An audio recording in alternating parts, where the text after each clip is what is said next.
Welcome back to No Crime After Dark, where we have to talk about crime in the daytime, even though it has slowly crept into the nighttime because Yes, of time change. We were doing good and sticking to our motto I know. until November hit. And now it's a wrap. It's dark Time out change there. been messing me up. I've been averaging going to bed at like 8:30, 9 o'clock, Yeah. and Oh, then me waking too. up at 4. 9 o'clock. Right. Well, I've been getting up because I've been trying to go to the gym, so I've been up. Yeah, But yeah, Jesus yeah. Christ. But if you didn't catch it, you might not have because I just posted it last night. Took forever to download the video. Don't judge me, judge your mama, like I always tell y'all. But it's up there. Last week we covered the Matthew Shepard story. Brief recap: if you were alive at that time, you know that this was the case that started to bring gay equal rights, discrimination, Hate, all of crime, that. all of It that. was the Yeah. LGBA Okay. back then. Don't even get But started. nonetheless, we're not gonna get into that. But Don't nonetheless, that was the story. It started a whole movement for the gay, lesbian, transgender community, and we're gonna tie it up this week with a story that helped bring about discrimination, hate crime laws for mind. not only gay people, people in general, but specifically black folk and anybody that ain't white. I'm just saying. Okay. So this week's story is going to be about James Byrd Jr. Again, this is a story if you were around at that time because this all happened in the same year, 1998. Um, you know how tragic this story is. My notes are like immaculate on this one because one, he's a black man. Okay. Two, it's a hate crime. Yeah. And three, I'm gonna go and say it. I'm sorry, mom. Y'all got us fucked up. So we're gonna go ahead and get into it. Okay. This story, I feel like I can speak for her, but I'm not gonna speak for you. But I know with me, this is gonna test my censorship. I'm This gonna is do gonna, my best. I'm I gonna make yeah. Mary proud. I'm gonna make Mary Listen, because this one is gonna test my censorship. But James Byrd Jr. was born May 2nd, 1949.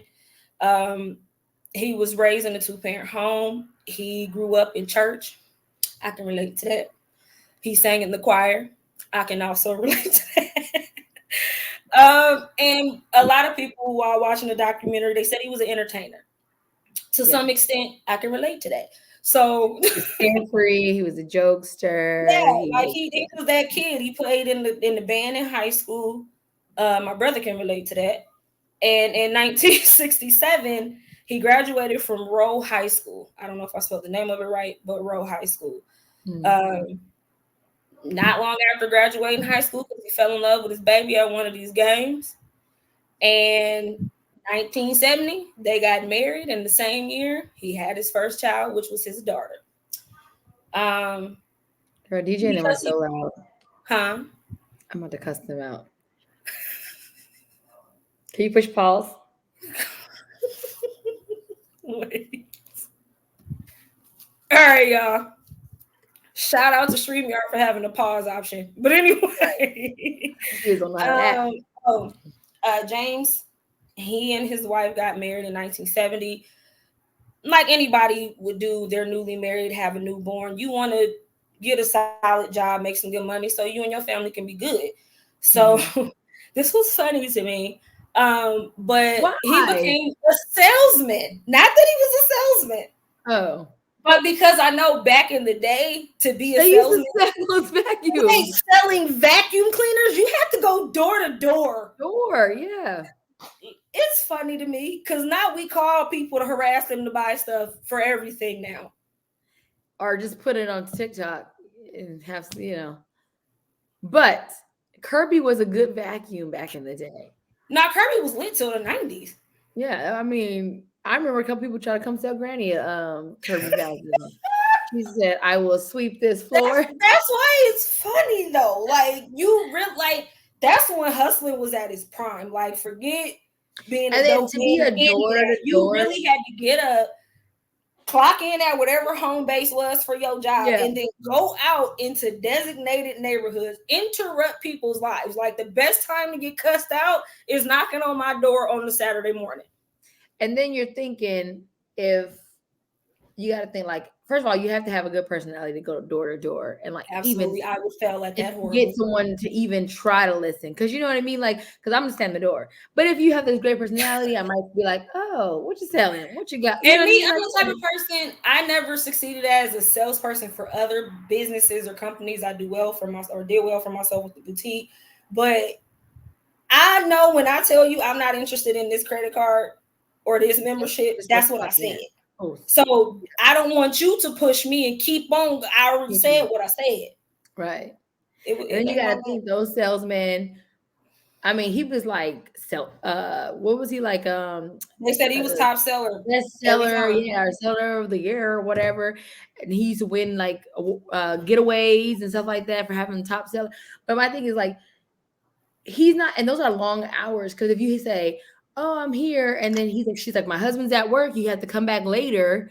So then he has to come back around. So like he's never at home, because Yeah, because that was back when you gotta back wait in till the my day, husband get there's home. no cell phone, there's no like That's been my excuse recently, because I just don't want to talk to you, but I need to talk to my husband. Anytime prior to current events, anytime I said, well, I gotta talk to Paul, I already decided in my mind, no. But I'm putting it off on him. Right. I'm quick to give Day-Day's number out. Oh, call Listen, I'm passing the buck. Do you hear me? No, I listed. If I don't care, he had to put in them hours. So yeah, no. And back then too, I was gonna touch on that before we get serious again. That's back when jobs used to send you on getaways. That was and cute. I gave know. real bonuses. Like, So bruh, this much, you're gonna go on a weekend getaway. You we and your send wife. you and your whole family to Hawaii, my guy. Because Day-Day's Nana retired from UPS.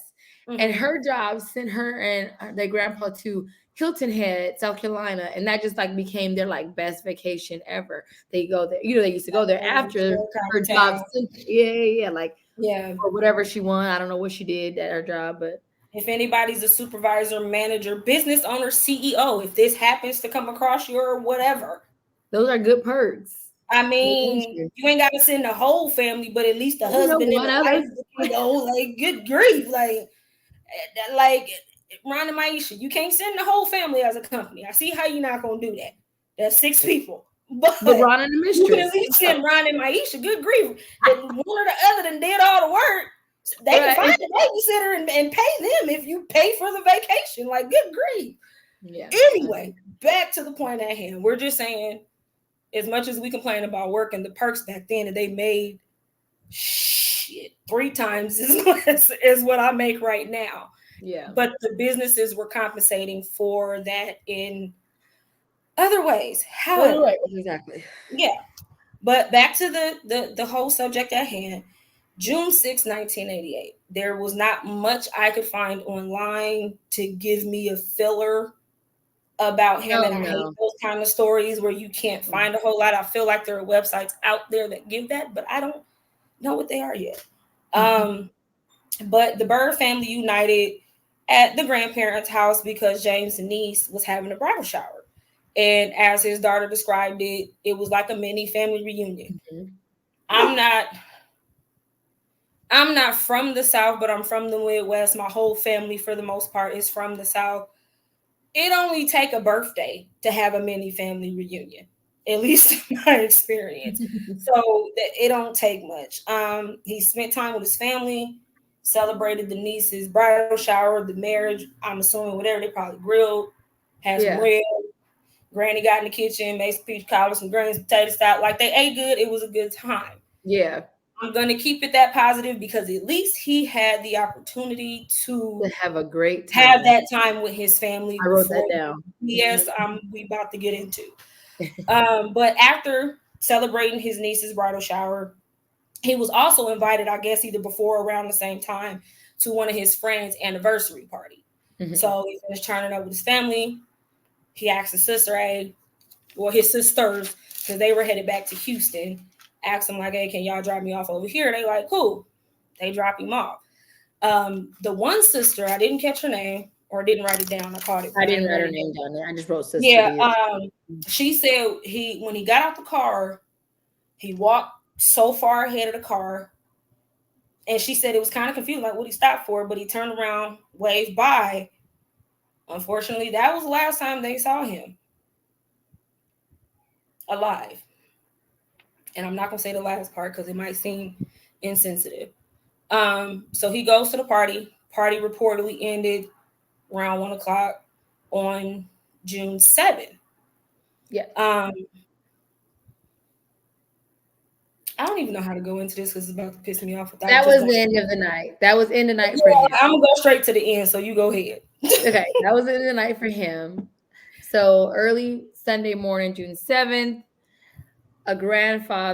someone's grandfather and a grandson arrived to their church, and they noticed in the edge it wasn't even a sidewalk, so like the edge of the road, the edge of the grassway, lawn or whatever, there was a body.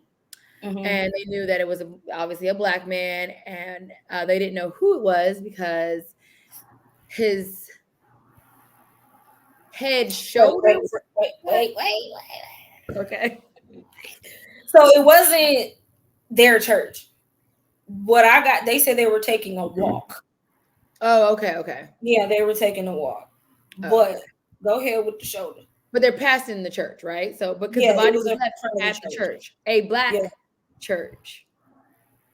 So the body was there, head and shoulder was missing. So of course, he calls the police.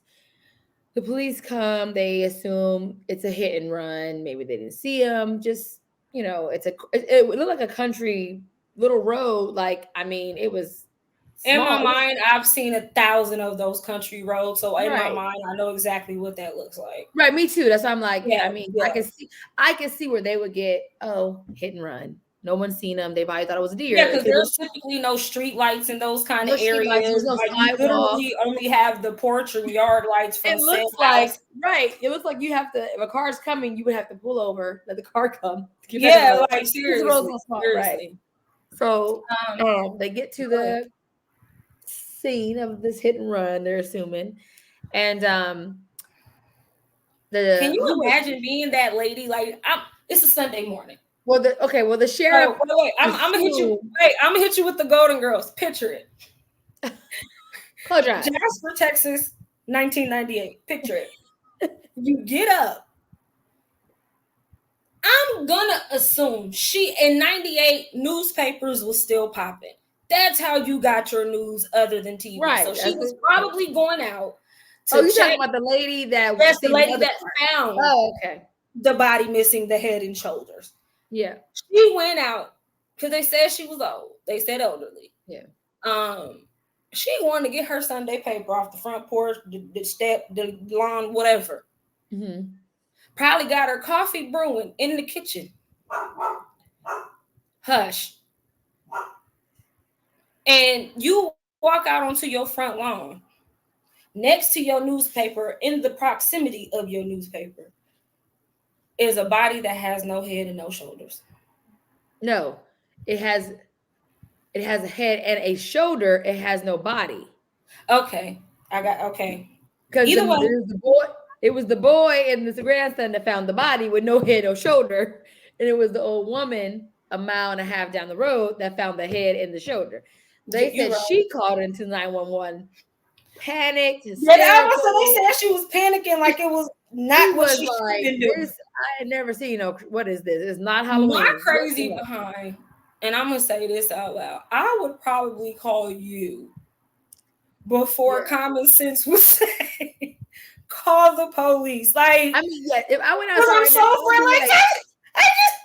It's head and shoulders in my front yard. Yeah. She probably did call someone else, and then they were like, "Call the police." I gotta wrap my mind around this before I have to talk to the police. Like, somebody got to tell me if this is true or not. Right. Like, again, y'all, we don't laugh because it's funny, because it's tragic, and I think it's best that we laugh in this case with this particular story because there are so many other things that we would like to say about this. But Granny, that's what we're gonna call her. Granny came outside and found the head and the shoulders. Um, of course, you got Jasper police on this side where the body at.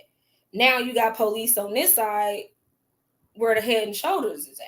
Well, that's when the sheriff, remember, he walked, which Mm-hmm. he was pulling up. He said he thought it was rubber, like burnt rubber. Yeah, That's why he was doing, yeah. for sure it's a hit and run. But as they radio him that the call was coming in from 1.5 miles, he walked and he was like, "This isn't rubber. This is blood. This is a crime. Like, this is now a crime. Like, it's not our homicide. It's not, you know." And then he said he could tell by the way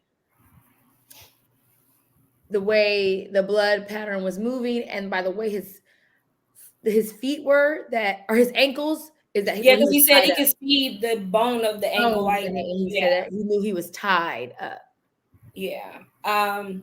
So the detective follows, or the sheriff follows that trail of blood, is what it was, all the way back 1.5 miles and to in front of a church. Now, they say early on, they felt like it might have been racially intended. They said it without saying it. That's what I got from it. They kind of had an idea that this is a black man, because they could at least tell that much from the carnage, because that's what it was. Yeah. He was a black man. He was left in front of a predominantly semi-well-known black church. So early on, they had an idea, but they wasn't sure. But they go off into what I call the side street, because they called it a wood log trail, log or wood. road. Yes, a log trail. Yeah, I just called it a side street because that's really what it is, or a side road. And on that side road, they found a lighter that said possum, a tool. They didn't specify what kind of tool, but a tool that said berry. A screwdriver. Okay, you got that. Okay. A screwdriver that said berry. They said at least half a dozen beer cans, and they didn't specify the amount of cigarette butts, but we all know that equals to DNA. So they photograph and they take all of that information in, because we got to figure out who did this. Like she said, like you said, they already figured out he had been dragged. That's the worst part of this. Not that just y'all killed him. Y'all chained this man. I'm gonna just go ahead and get to it. They chained this man, I'm assuming, by his ankles, because they said it was wore down to the bone. Well, yeah, and you got to think, I mean, for his head to hit the side, he was flinging. His body is flinging. They drug him, chained him to the back of the truck. I'm going to try not to say things that are coming to my first mind. Please tied him to the back of a truck. Not even tied, chained him. Let me stop making it sound better. They chained him. They took a rusty chain, wrapped it around his ankles. I don't even know what they did with his hands. If anything, I would assume they tied it up, but I didn't catch anything that specified that. Tied him to the back of an old Ford pickup truck and drug him for 3 miles. Most dirt roads in the South, Midwest, hell, even on the West Coast, if you get in a small enough town, ain't nothing but gravel and rocks. Like, it's just dirt and rocks, no matter what that side road is, unless it's in a predominant neighborhood, they might pave it. But most time, even pavement, it doesn't make it any better. They drug this man at God knows what miles an hour. They drug this man to the point where when he got to the old lady house, it knocked his head and his shoulders off. Well, he hit the drain, that curb. But do you know how fast you have to be going to knock this portion? Yeah, I mean, he just was like, oops. And then took it further. I would hope that he would have at some point the pain had to take him out.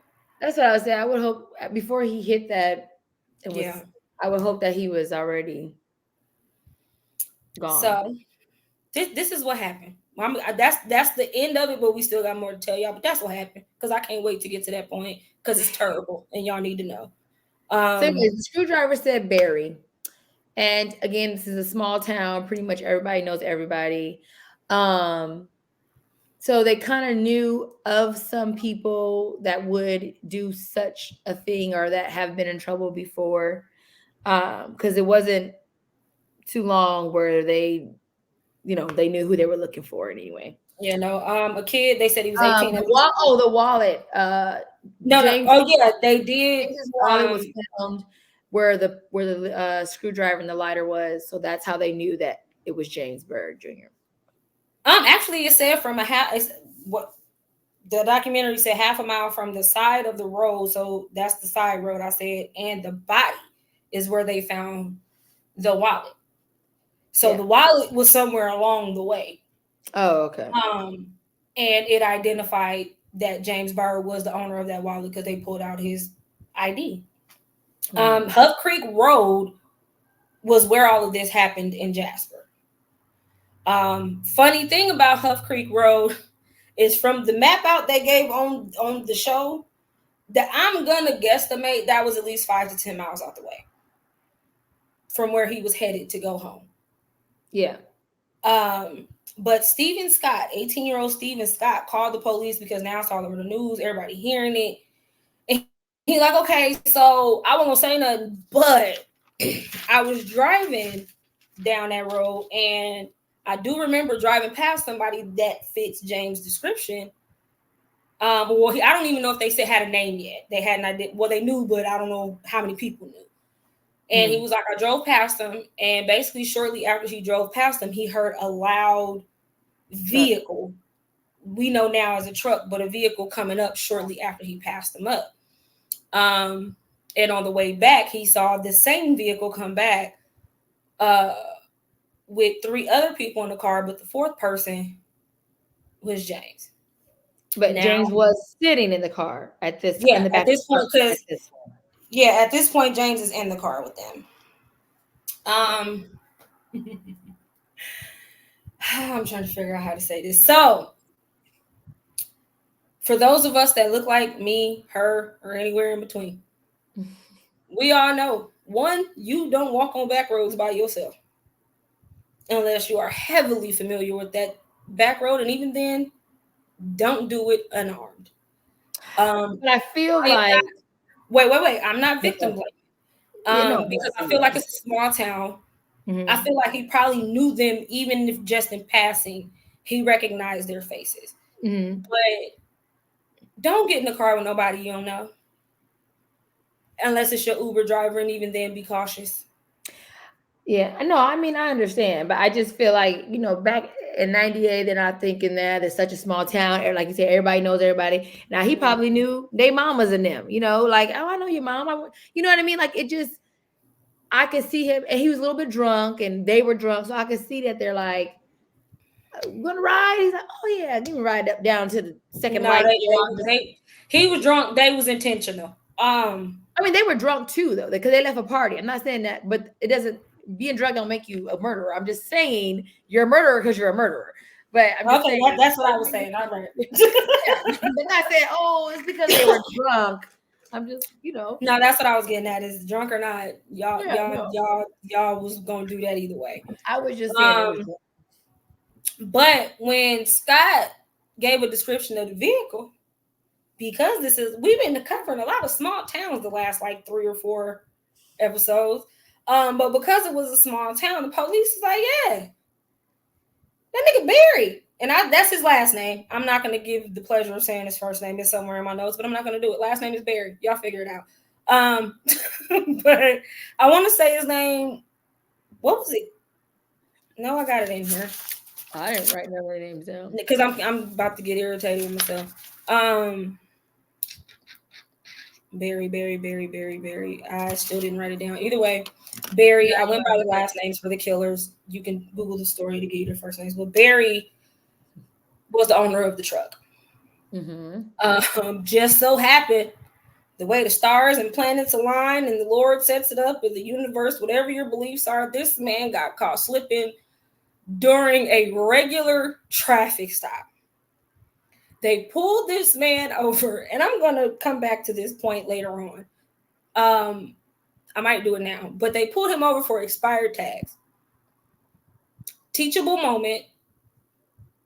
One, don't commit a murder. But if you're going to commit it, don't commit it in the car with expired tags.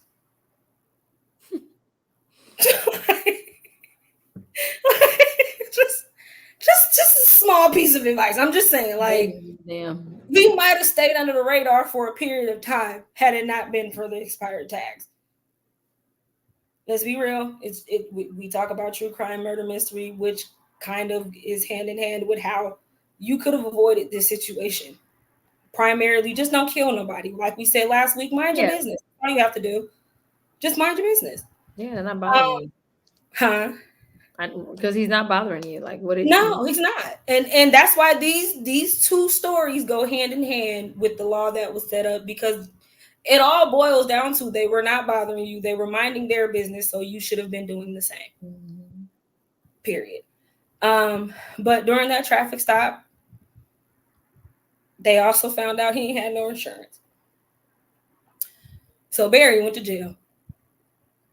Yeah, and Barry had blood on his truck. Barry had blood on his truck and blood underneath his truck. That's how stupid that motherfucker. But I want to focus on the fact that Buddy could have slid under the radar, maybe just a little. They got this figured out. I mean, he already had been in trouble for murder. He didn't give a damn about no license, registration, insurance. I'm just gonna drive this motherfucker around until I can't drive no more. I ain't got a smog check, and I don't even know if they do that in Texas or not. But I ain't got a smog check, nothing. So like you said, they found the blood under the truck. They found some tools. All of them said Barry. One was missing. The screwdriver that they found at the side road.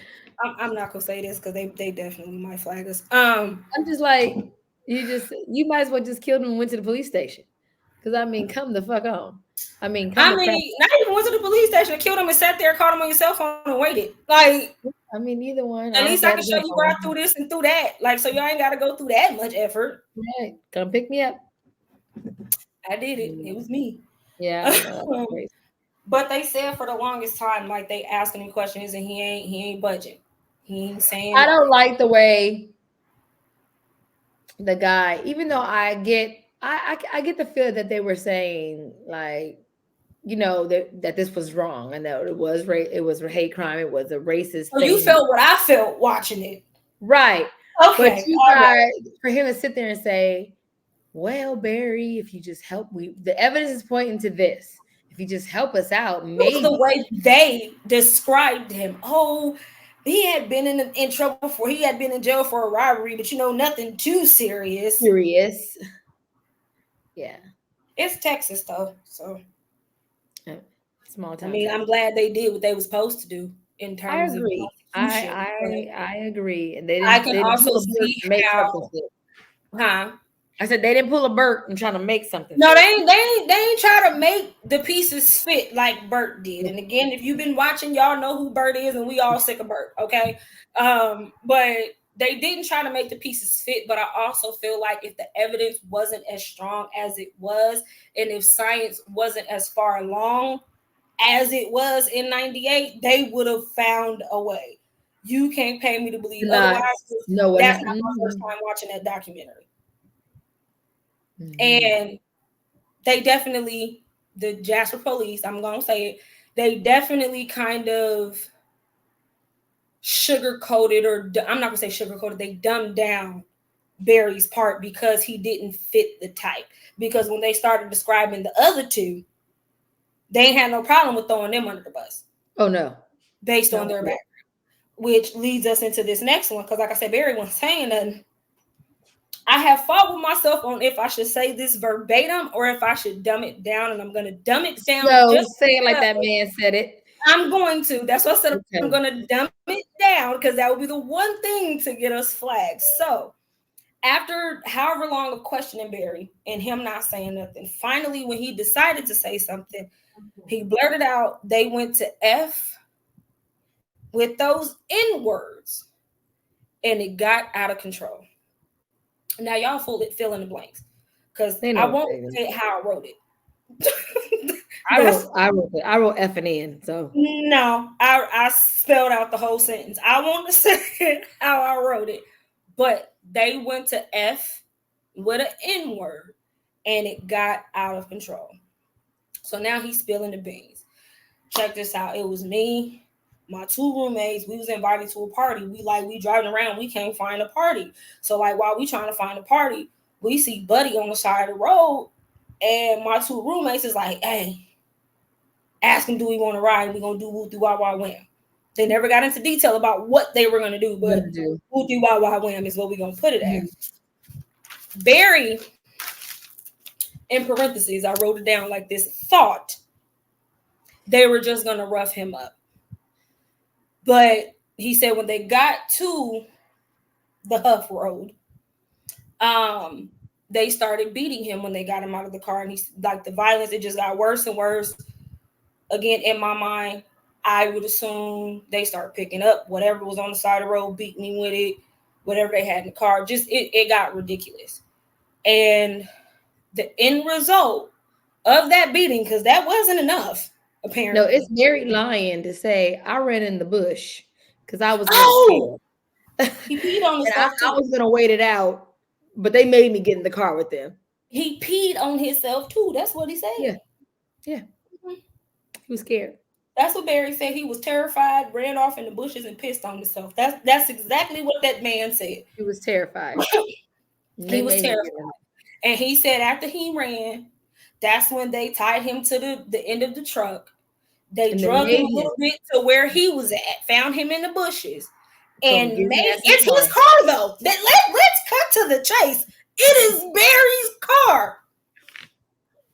This ain't none of y'all business, but I just paid my car off last week. And even before I paid it off, it ain't a single thing anybody can do to make me do something in my car that I don't want to do. I will drive us all off the road, off a bridge, before you make me do something in my car that I don't want to do. I'm not the person to kidnap in the car. I'm just putting it out there, okay? Nobody's life is safe. We both gonna die today. I'm just saying. It is what. Don't hop up in my back seat. You can't get in there right now, but when you can, don't hop up in there. Oh, you go here. I'm gonna kill you. Up. Time to go. But Barry said he just could not fight against these people. He was scared. They made him get in that car. Yep. And drag that man for, again, 3 miles. At no point did he jump out. At no point did he take over the wheel, try to jump, nothing. I didn't have any other choice. I just had to get in the car and ride with him. So, because these are his roommates, the police go straight to the apartment, where the rest of this case is closed. Right. Because all the evidence is there. No, bloody because bloody clothes. I said, wow. Well, and Barry had the most blood on his stuff, is what was crazy, why he ran away. And not the man doing a crime like this in sandals. He said it was blood on his sandals. I said, whose sandals? What do you mean sandals? When I wrote it down, it was like, in my mind, it was like, why he got sandals on? But it didn't matter because you got blood on it. So I skimmed past it. I like that our brain is on the same wavelengths for something. Why are you wearing sandals? This is... Okay. Well, it was June. In his defense, it was June in the South. Okay. So it's warm. True. It's hot. Like, it's Texas in June, so it's hot. Maybe was going to like a barbecue party, because those was definitely... Yeah, because they said they were looking for a party. God knows where they had came from prior to... This is June 7th. 3 days after my birthday. It ain't necessarily hot in the Midwest, but it's hot down south come June. So that's about the only thing that they can make sense of, making sense of what happened. Because I just thought that was... Maybe he didn't know he was gonna commit a murder that day. But nonetheless, if you knew you was planning one, because your journal said you was, one of y'all. Right. You was gonna do something, right? You have tennis shoes or boots on every time. I'm just saying. Sandals are not reliable in situations of that. But they went to the apartment house wherever they were living. Mm-hmm. And this is after Barry, first of all, admitted to them leaving James' body in front of the church. And they admitted that it was intentional to, like they said, bring attention to the Black community as a whole. And I don't want to say it wrong, but I want to say it was Bill is the one that had the journal saying that at some point he wanted to off a Black or Jewish person to bolster his, what's the word I'm looking for? His franchise. That's the best way I could put it. Of the KKK. He was trying to recruit people. He needed to make of the KKK. So I'm gonna say his franchise because I can't think of a better. My thing is term. Too. What freaked me out was the pastor saying, James's pastor was saying when everybody got to church, and as the rumors go around, there was a Black man found. Yeah, on Sunday, and everybody got church. He everybody go home, lock your doors. Y'all already knew what time it was. The fact that you told what are they? Congregate? What is that? People that go to church? Congregation. Okay. To go home and lock your doors, you guys knew. And that's what I don't understand. And I know we always say, no, we got some racist people in California. We do. We do. We know where to go. Right. But no one's going to San Clanty to have fun. No one's going there.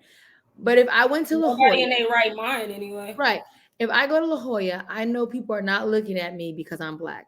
They're looking at me because I'm driving a Volkswagen and not a BMW or a Vol. You know what I mean? They're looking who is who? I'm not. I don't wear the nice clothes or the nice shirt. I don't feel like they're looking at me because who is this Black girl? You know what I mean? I can't say that because I agree with California. We know those areas, San Diego area specifically. We know where we can go and we're not going to get looked at as an outcast, or where we can't go or where we can go and we fit in, and we know that in between places too. I feel like both of us live in blue states. Who live in blue states? Red. No, both of us live in red. Which one? We live in red states. Okay, we both live in red states. I know it's one of them. Okay. Mm-hmm. We both live in red states. With that being said, without saying too much to get this particular episode flagged and possibly our homepage banned. With that being said, I can easily see how in Sunday school, Sunday morning worship, whatever, they find out it comes up and the pastor says, go home and lock your doors. That's not a means of not knowing. That's a means, to me, of being fully aware of where you're at. What's going on? That's what I'm saying. But that's what I'm saying. One, we're in Texas. Let's everything else aside, we are in Texas. And what I'm saying, that's how we're getting at, without saying too much. We're in Texas. I could not live like that. I could not live in a fear of if my daughter walks through the store. But if that's where your family is from, if that's where your roots are from, for me and you, it's not the norm. We didn't grow up like that. So I completely agree. I could never move into an area in Norwalk. I was iffy when we first moved out there because of that, because the Black population was so small this time, almost 5 years ago. I understand that's where your family's from, but you want that change. Drugs is my family's thing. But I'm not a drug addict. Yeah. But at the same time, I get why they feel like I'm not. But granted, they did say a lot of the family was in Houston, which is a bigger city. Yeah, people migrate out, but grandma and grandpa. But it's just what the. Yeah, grandma and grandpa was still in Jasper, and just like when you see people in your case with hurricanes, in my case with tornadoes, you got them folks that no, I ain't moving, I ain't leaving. They don't care what happens, what's going on, what is the probable cause. They're not leaving. And more often than not, it's our elders, it's our grandparents, our great-grandparents. That's their home. They purchased that home. They bought that home years ago. This is where I raised my kids. Yeah. Totally get it. But God. I feel like James probably stayed because of his family. Those other members in the church, the same thing. Sure. That's if Sandy, let's be real, San Diego didn't cost so damn much, we both still be there. Yeah, but we're not being drugged we ain't being drugged in the street either. It's not a fear. That too, but I'm just saying, in general, from the neighborhood, or in my case, neighborhoods, because I grew up on two different sides of San Diego, but the neighborhoods that we came from, is the reason why we feel like, nah, we're not doing this the rest of our life. We're not staying here. But for the people that have been in it, they learn to adjust. Just like the people that learn to be in the hood, no different than Jasper. They just, these white folks, they out for it. So we just got to I be tell prepared. Sophia the same thing. You want to live in the hood all the time? Because we ain't shaming or shunning nobody. We are Oh fully no, aware I of love where it. we came from. That's not what I'm saying. But that's where you want to be? Yes, I'm saying like you every day? I be getting judged for that because I just be feeling like, nah, nigga, I did my time. Right. And I did my time in 2 states. So I did my time. It's like, anyway. Yeah, I don't know. We got off track a little bit, but still on point as always. But Bill King was roommate number 1. And I literally put serial criminal and possum. Y'all remember possum. Y'all know who possum was. And Russell Brewer was roommate number 2. I wrote down druggie and serial criminal. That's all I got from their description, okay? Yeah. Don't judge me if you go watch the documentary. They said the same thing. They just said it in lengthier terms. I summed it up. Yeah. Are we surprised that they both were members of the KKK? Are we shocked? No. At this point. You know, I don't have anything. Okay, I'm gonna say this and it sounds wrong. Don't lie, child. Don't lie. If you want to be part of KKK, be a part of KKK. I don't give a fuck. You say what you want. It's a free. You have the freedom to do whatever the fuck you want to do. But you just can't go around killing motherfuckers. That just ain't what you can do. And then it'd be so funny because they'd be like, Jesus this, and Christ loves the white people. And it's just like, I don't know. I'm not familiar with the Bible. I'm not. I really ain't. I know. But I know in the Bible it don't say just Christ just loves white people. It absolutely does not. Right, like where y'all get this information from? It absolutely does not say that. It in no terms definition. I thought it was something about loving the neighbor, and I guess they don't do that. And I feel the same way. You can be racist, and this is across the board: racist, gay, transgender, bisexual, non-binary, homophobic, atheist, Christian, Catholic. I truly don't care. Yeah, I can, and some folks don't look at me sideways when I say this. I can be friends with an atheist as long as you don't bring that over here. I respect what your beliefs are. You respect what mine are. We can coexist happily. I feel like that with all things. I feel like my last coworker was not. I think she might have been a little, hateful towards. Yeah. And I still spoke to her every day, but I did make her sure. I told her that I'm going to speak because that's who I am. Exactly. And if you're uncomfortable with it, let me know. So I won't, because I don't want you to go home and then talk about me. Tell me straight now. Please. Now say it to my face. Don't tell your husband. Say it now. Thank you. And I don't mean I'm going to beat you up or kill you. I don't want to. I just know how you feel, and I know where we stand. Know where we stand, and I know my boundary with you. Period. That's it. No, that's like you said when we were on the phone the other day. This is exactly why in Black households, as young children, we are told not to use the word hate. I really don't want that. It don't taste good. I don't want to watch this. I don't like it. We never use the word hate. See, Mom, I was listening. Powerful. I was listening, Mom. See, to this day, I don't use the word hate. I don't. See, and then I think of my son, DJ. He don't never say that. He's like, "Oh, I don't like that." Oh, because there's such a that's not my thing. The closest I felt to hate was that girl, and I'm gonna leave it at that. You know what the situation was. That was the closest I felt to hate, and I still did not use the word. So what we're getting at, because we always seem like we off road, but we always on point every time if you're really listening. But with the word hate, there's a lot that comes behind it.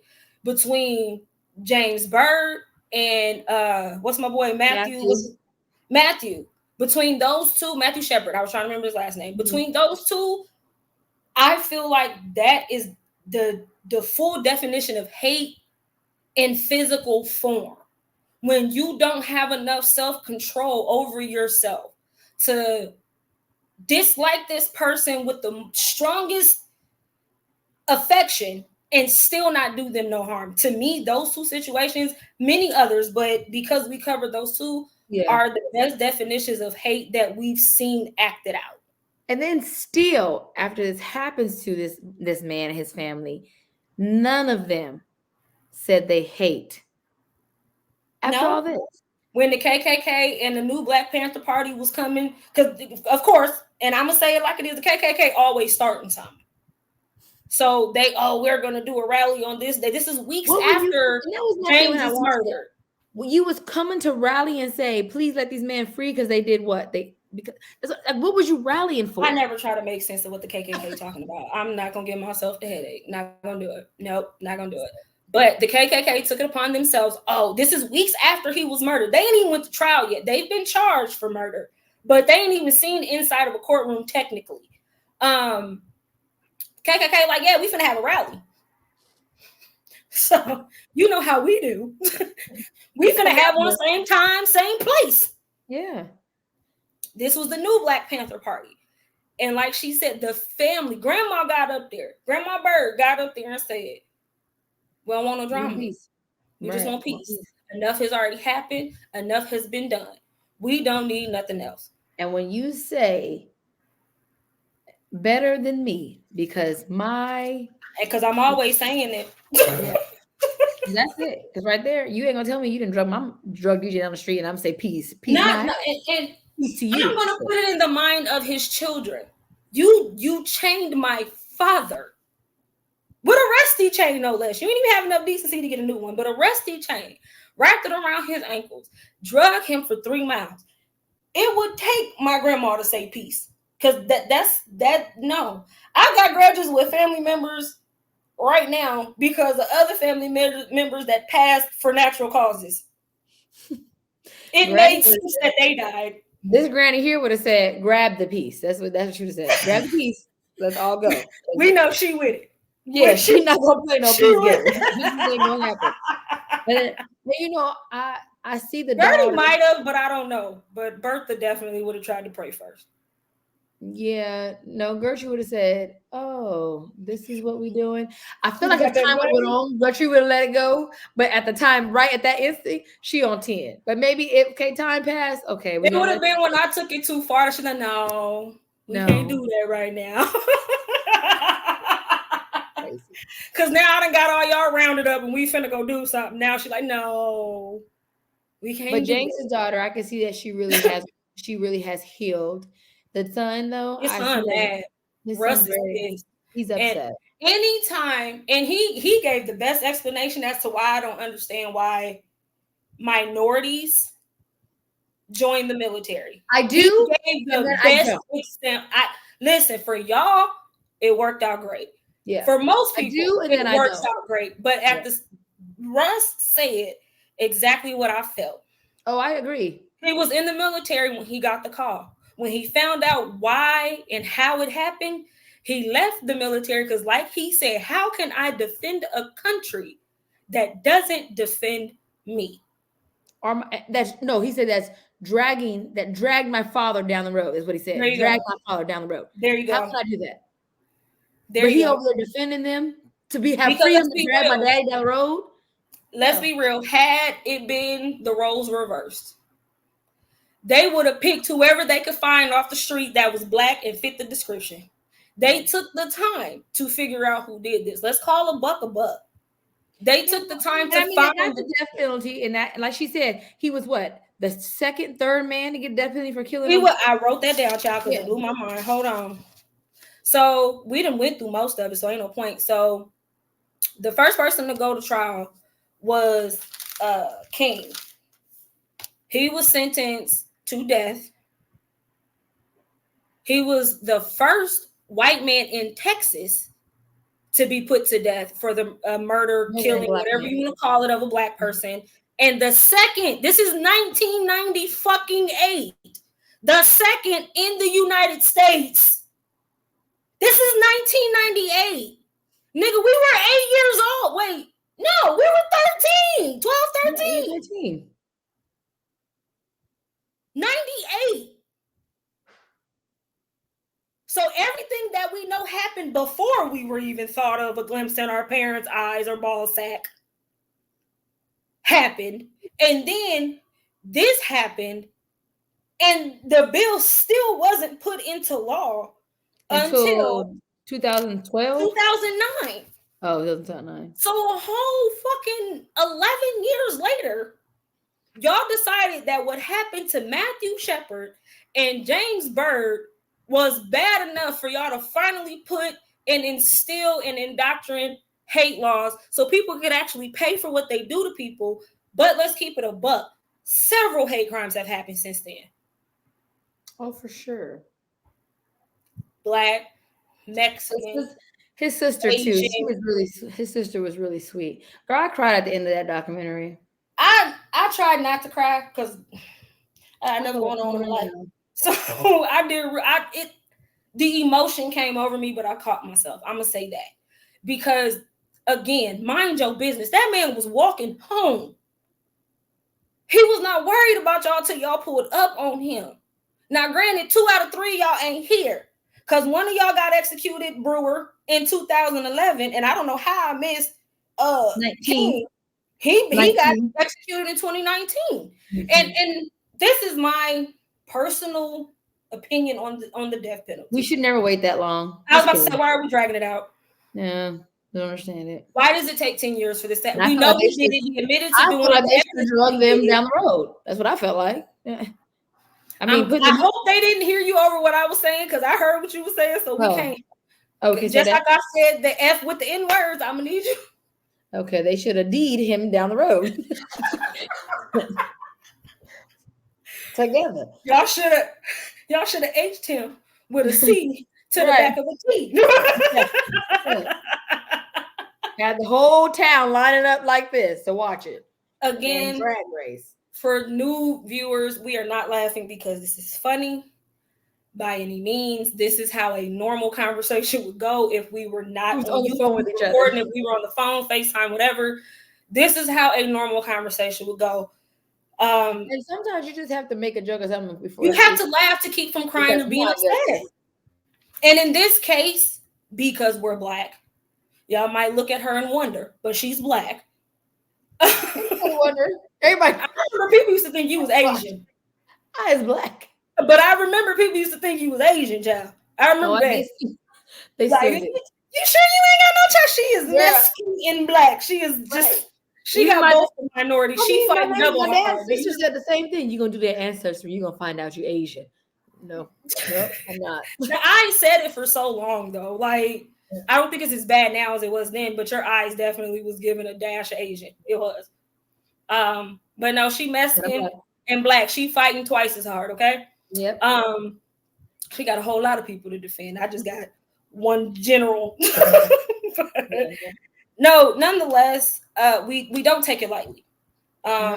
Before we started recording, I told her this is gonna test. I said it at the beginning. It's gonna test my censorship because there is a lot that we didn't say in this almost hour. We'd be on here for another 30 minutes if we said everything that we felt. But I feel like it's not necessary because, one, it's not. Most of our followers know, they're aware. If they are not Black, if they are not a minority, they white and understand. They get it. So with that being said, I got to find a nugget in this one, Let's just, take the word out the vocabulary. Take that out. Let's get rid of hate. Yeah, let's get rid of the word. Let's get rid of don't use it. Don't just get rid of it. Get rid of the word. And it's always just mind your business. You don't have to like what the next person is doing. You don't have to agree with what the next person is doing. But nobody should have to die because of what their lifestyle choice is, what their sexual preference is, what their race is. Unless we living together splitting bills, it ain't got nothing to do with you. Right. And even then, I don't need to die.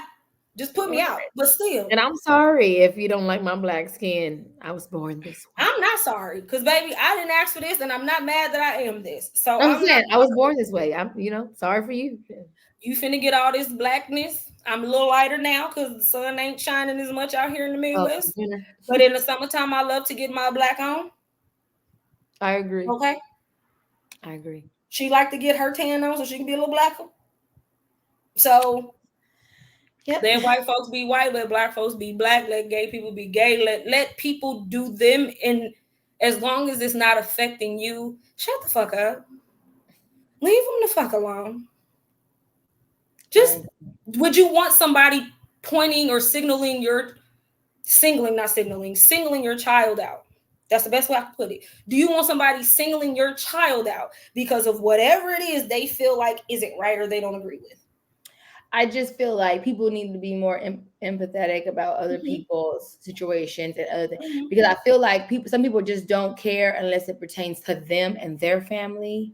Put yourself in their shoes. How would you feel if someone drug your father, who's taking care of you, who's fed you, clothed you, laughed with you, played softball with you, been at all your games, drug him down the street? Or in the case of Matthew Shepard, because they lured him in. That's what they did. Lured him in, tied him to a gate, beat him, and then set him on fire. How would you feel? I feel like this is too deep for an hour. Ridiculous. So, my nugget for tonight, like she said, just mind your business. It just goes back to that. Let people do them as long as it's not directly affecting you, your finances, your livelihood. Lose the word hate. Just lose it in general. Don't use it. Don't believe it. Don't use it. Don't believe it. Don't lose it. That's one thing my mom and daddy got right. They got other things right, but I'm honestly saying that was a word it's not your mom and daddy. I remember my grandma used to say all the time. Yeah, you don't say the word hate. You say lie. You can't say lie. You can't say hate. Telling a story. Yeah. Or telling a story. Exactly. I mean, it's just something that we all know. But I feel like now, as an adult, I understand the reason for them not wanting us to say hate more than I did. Because back then it's like, well, it's just a word. But now, and I think maybe that's why it's so prominent in Black homes, because we know, or at least, well, shit, what that word. We know what that word means and what it can do. So let's not hate. You ain't got to love everybody. I ain't even that person. You do not have to love everybody. I'm not finna say that. However, let people be them. Let people do them. That's it. That's it. So per usual, be safe. Mind your business. And stop again, ladies, time to change. You get in that car, it's dark. Don't worry about that phone, that change in your purse, that piece of whatever you was looking for earlier. Lock them doors, start that car, and drive. Because this is the season that people ain't minding their business, and they, especially women, it's getting dark sooner. We pose a higher risk, and those of us just simply going holiday shopping. So be safe, God bless, and we will see y'all next week.